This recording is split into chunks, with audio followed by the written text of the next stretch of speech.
Hey guys, I am so excited to get to share with you a story that we're going to be reading for our fictional read aloud today.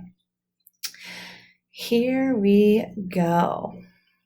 This story is called The Three Little Aliens and the Big Bad Robot by Margaret McNamara.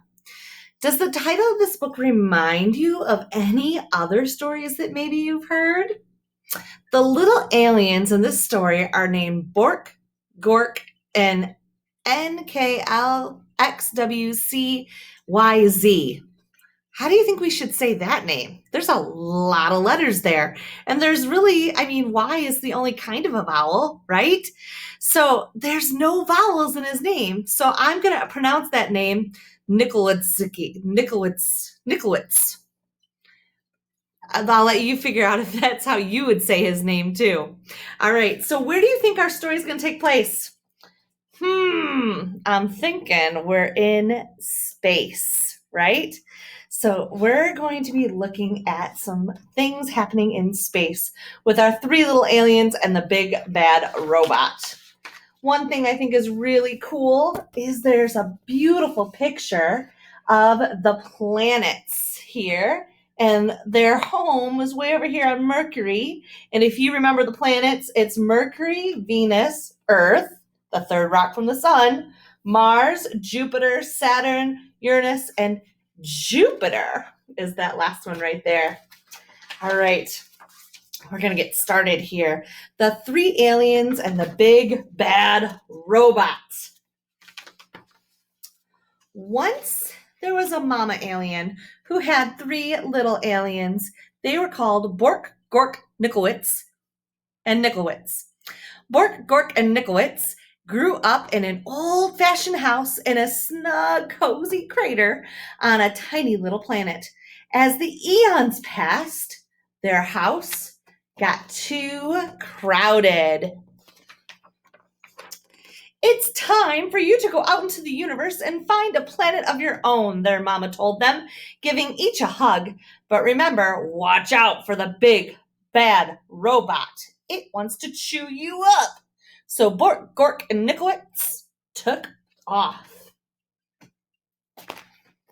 Bye, Mama, they cried. Bye, kids, she shouted back. Always stick together. Then she sniffed a little bit and call me every once in a while. Would you call your mom every once in a while? I hope so. Why do you think her mom, or their mom, wanted them to stick together? Why do you think that might be important? Yeah, I think it's important too to stick together. There's much more safety in groups, isn't there? All right, next page. The three little aliens traveled far and fast. There's a cute planet, said Bork. Too hot, said Nikolitz. How about that one, asked Gork. Too crowded, replied Nikolitz. They darted around a meteor. Are we there yet, said Bork. Just past the next bend, a big planet, swirling with dust, loomed into view. Bork spotted a shiny space rover zipping around its mountains and plains. Awesome, she said. I'm going to live in that. Ma said to stick together, called Nikolitz. But Bork had already zipped too far away to hear her. Nikolitz and Gork traveled on. Nikolitz didn't like the looks of the next planet either. Nowhere to breathe, he gasped. Picky, picky, said Gork. Just ahead, they spied a giant planet with a huge ring around it.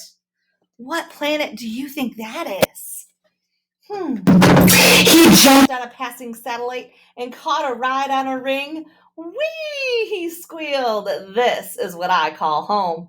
We can't live on a ring that goes around in circles, yelled Nikolitz. We'll get all dizzy. But Gork wasn't paying any attention. Now Nikolitz was all alone. He traveled deeper and deeper into space until he spotted a massive blue planet far out into the galaxy. It had 13 moons and refreshing breezes. This faraway place is where I'll build my home, he said. It will be safe from the big, bad robot. Nikolitz found everything he needed to make sturdy walls.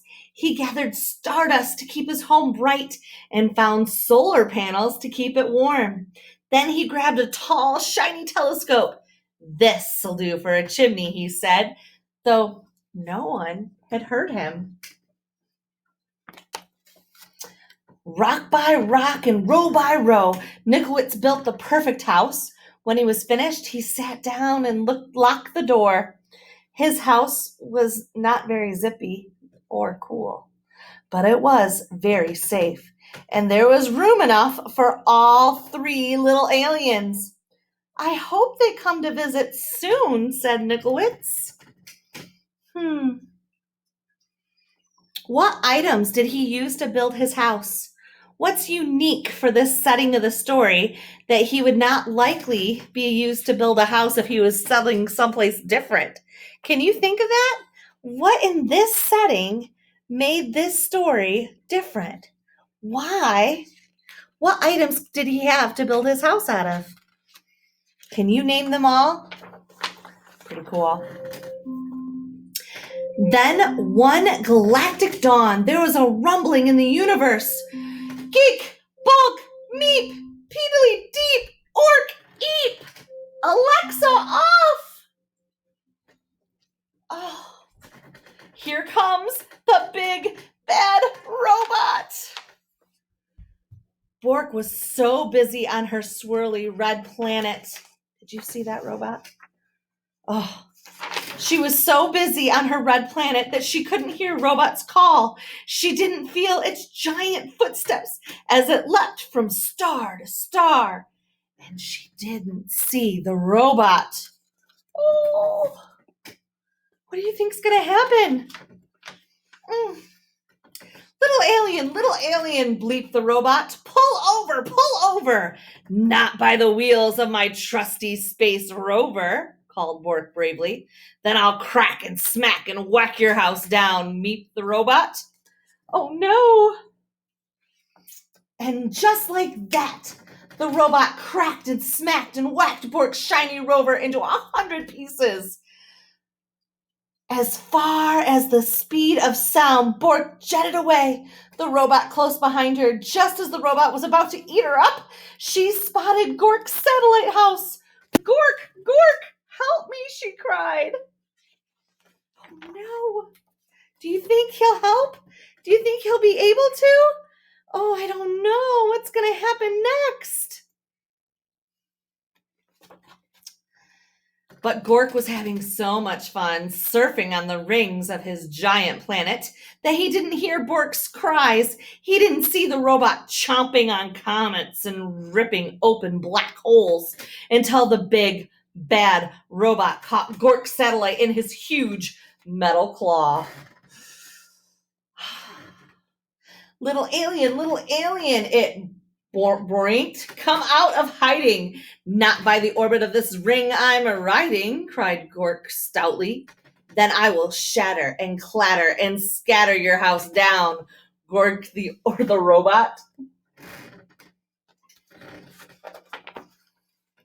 And before Gork could fly beneath the radar, that robot clattered and scattered and shattered Gork's satellite into 1,000 pieces.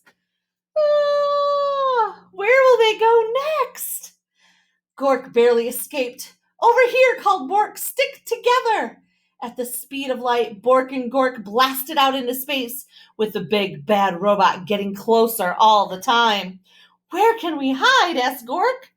Where could they go? Let's find Nikolitz, cried Bork. He'll know what to do.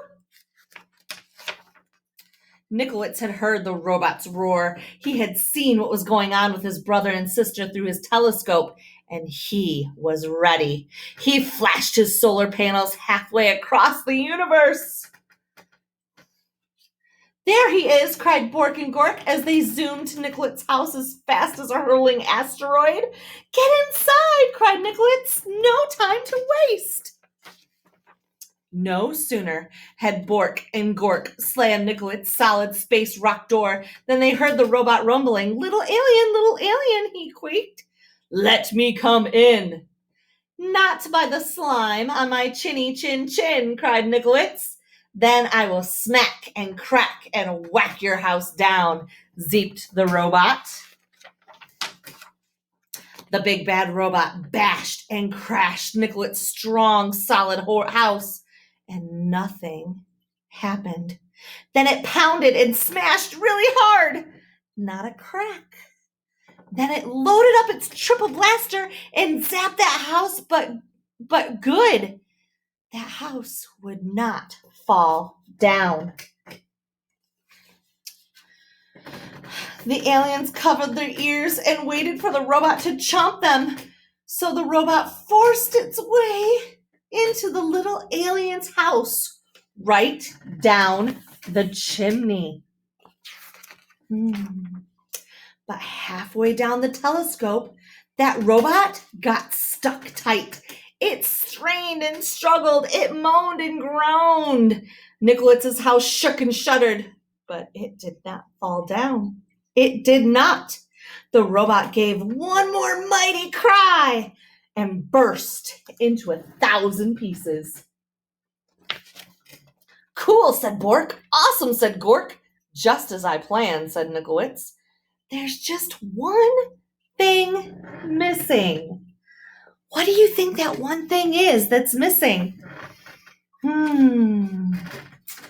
Phone home, said Gork. So Nicolets did. Ma, he said, we have the coziest house in the galaxy. Won't you come over and tuck us in? And she did. That is the end of our story, but there is a really cool author's note that I want to share with you. It says this book is not a science book, but there is a little bit of science in the aliens' travels. The aliens and their mama live on Mercury, the smallest planet, which is closest to the sun. When the aliens leave home, they pass all the other planets in our solar system in the order of the planet's distance from the sun. They start by zipping past Venus, which is the brightest planet in our night sky.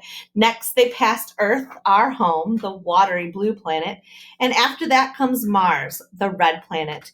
Then the two alien brothers fly by the fifth planet from the sun, Jupiter, which is made of gases, and come to Saturn with its glorious rings.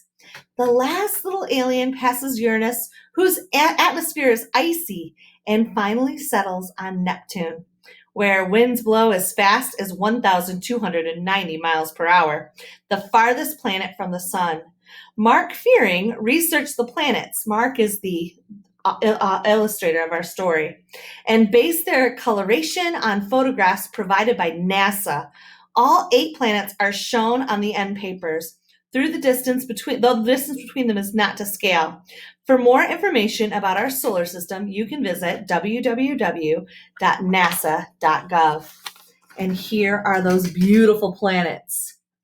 You see, they started way over here and ended here. Pretty cool. All right, well, I hope you enjoyed our 3 little aliens and the big bad robot today. And make sure you get a chance to look at all the pieces of our story elements on that worksheet that we'll be working on today. Have a great day.